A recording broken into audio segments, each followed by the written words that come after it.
I'm going to make this a personal testimony of the way I have seen or dealt with issues related to being filled with the Holy Spirit. Just my story of how these things have happened in my life, and explains where I am as I come to Acts chapter 2.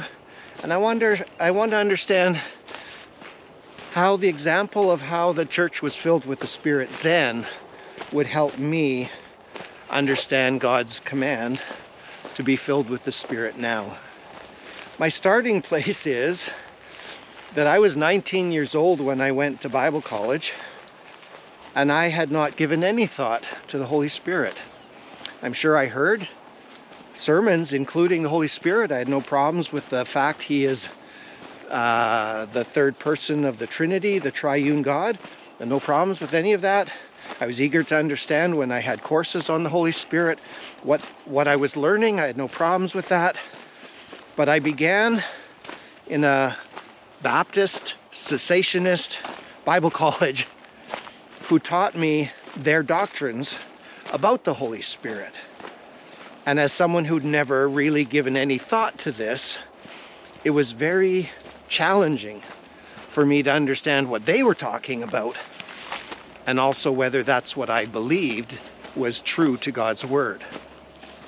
From my early days of learning about the Holy Spirit from a Baptist cessationist viewpoint, I began to notice that there were people, even in Baptist churches, who loved the doctrine of the Baptist church, but they believed that what Paul wrote about the Holy Spirit still applies.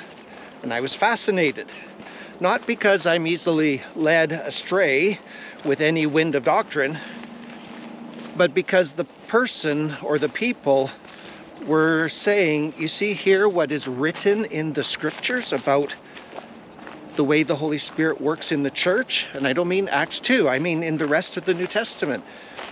They said, we've just trusted God and asked Him how we could experience that. And they did. Over the years, I realized that as I listened to the viewpoints about the Holy Spirit, there were actually three viewpoints. And I encourage you to consider this, because in a very large part, we are taught to think that every issue in the church only has two viewpoints. Are you a cessationist, or are you a charismaniac? However, those two views are extremes, meaning both views only hold to select scriptures, and both views ignore other scriptures. What they're fighting about all the time, imagine a pendulum. There's the charismaniacs on one side and the cessationists on the other. They're the ones fighting all the time. And most Christians think I have to choose between one of those, which isn't true. You don't have to choose between one of those. Instead, there's a plumb line, which is called the whole counsel of God, as Paul stated it. We're to live by every word that comes from the mouth of God, not select scriptures. The plumb line, the thing that hangs true, is everything God says about the Holy Spirit in relation to the church today. And it took me a while to realize that I was listening to both sides, and I couldn't agree with either of them. I can't agree with the charismaniacs who go crazy with spiritual gifts. I can't agree with the cessationists, not even John MacArthur, because he leaves out what Scripture says. Instead, when I look at it all together, I see that what was written in the epistles to the church, where the apostles were telling the church, this is how you are to be filled with the Holy Spirit, this is how you are to use the spiritual gifts. That's just as applicable as the love chapter Paul inserted very wisely by the Holy Spirit in between all the talk about spiritual gifts. Because how do you say on one side of the love chapter, some of those scriptures don't apply today, but the love chapter does? How do you get that? So I realized that even without saying I know how it should be in the church to have the Holy Spirit, I know the charismaniacs are wrong. I know the cessationists are wrong, because both of them exaggerate scriptures, read things into scripture, and leave scriptures out. So I can't agree with either of them. From there, I simply started looking at if I'm just to take God at his word, and he says all these things, how am I supposed to live like that? And that's where it's got confusing, disappointing, and painful. Confusing because I realize that so many Christians think their experience is what it means in the Bible. Where I like to look at, I want to know what it means in the Bible so I know what to expect to experience and how to judge experiences. So because of those differences, guess what? Some people who claimed to have experiences of the Holy Spirit were quite willing to stop being eager to maintain the unity of the Spirit in the bond of peace, which we're supposed to be doing in the Spirit. How could that be of the Spirit? How could their stuff be of the Spirit when they don't want to obey God's word and eagerly desire to maintain the unity of the Spirit in the bond of peace?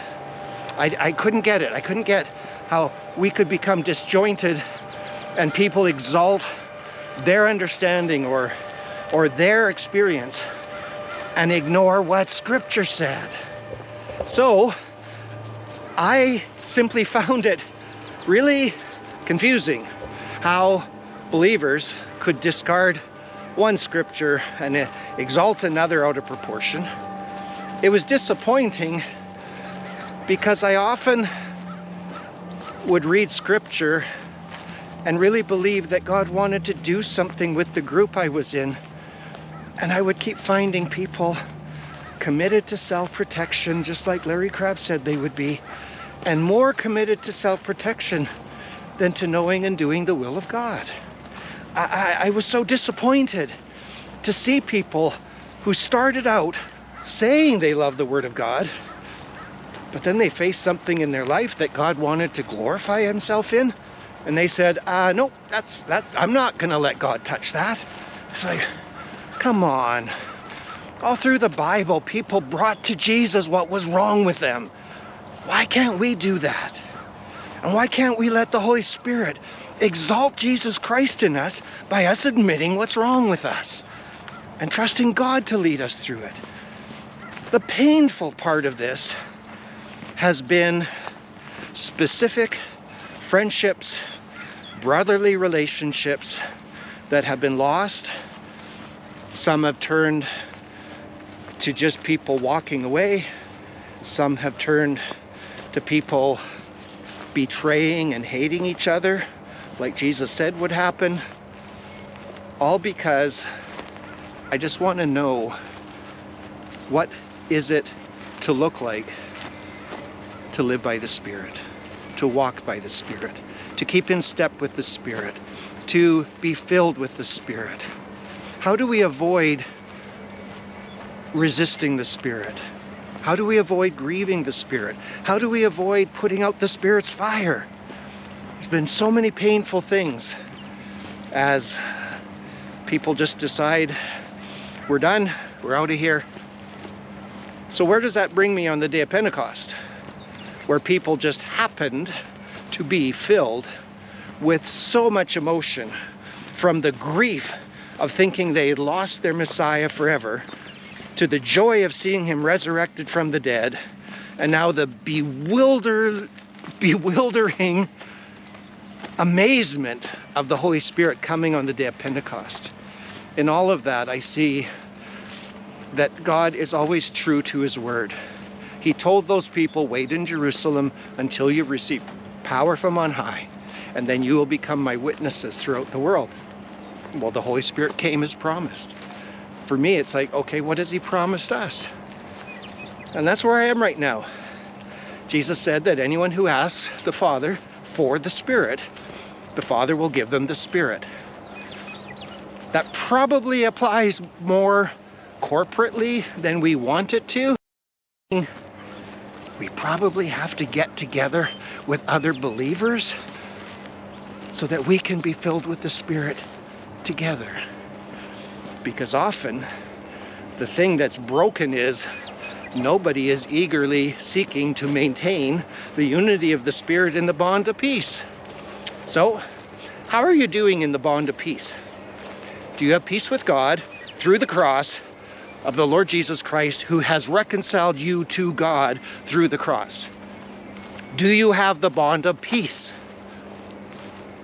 If you do, find other people who have the bond of peace with God and with you, and tell them, will you pray with me so we could learn to be eager to maintain the unity of the Spirit? That's where I'm starting. I'm gonna do it myself, pray about all this stuff, and then I'm gonna look for anyone who wants to do this with me and believe that God has far more for us in this than we could ask or imagine. So we better start asking and see what He has in mind.